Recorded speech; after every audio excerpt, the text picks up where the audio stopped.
Вот, значит, громыхает у нас вот эта шестерня. Видите? Вот почему громыхает.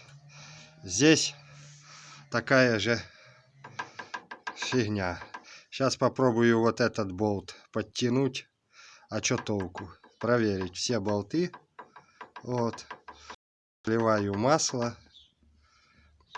Вот это. Что, она должна так? Непонятно, конечно. Но я думаю, ничего страшного нету в этом. Здесь противовесики. Вроде все нормально. Так. Вот. Здесь противовесики. Нормально. Чтобы не газовало. Это газулька вот. А это тормозит. Чтобы не сильно газовало. В общем, вот так.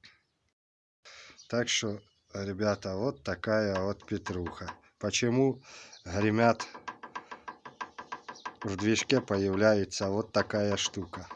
Я думал, сначала открутился маховик. Я его, короче, проверил. Вот. Здесь гайка на маховике. Вот здесь. Она внутри. Она имеет свойство отворачиваться. Вот. Значит, я проверил. Здесь все нормально. Но меня сильно смущал стук в движке. Вот. Думаю, да что ж за хрень-то такая. Новый, блин, практически. И стучит. Вот. Вот оказалось, вот оно что стучит. Вот, видите?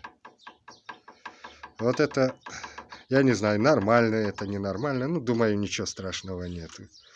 Вот это газулька, которая ходит, штанга, которая ходит, газ больше-меньше делается. Вот.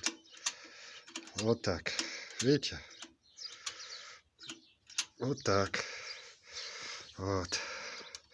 И, значит, проверим все.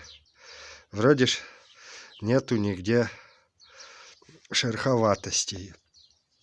Стружки нигде нету. Так. Вот нолики здесь. Видите, вот. Нолики, значит, вот один, вот второй. Это метки. Так. Ну и, значит, смотрим. Вот таким макаром все смотрим. Все выявим. Значит, сейчас магнит. Пройдемся вот здесь магнитом. Посмотрим на наличие стружки.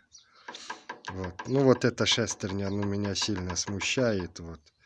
Она так-то не ходит. Так-то никак не ходит. А вот только вот так вот. Ну, китайцы, ну, придумали.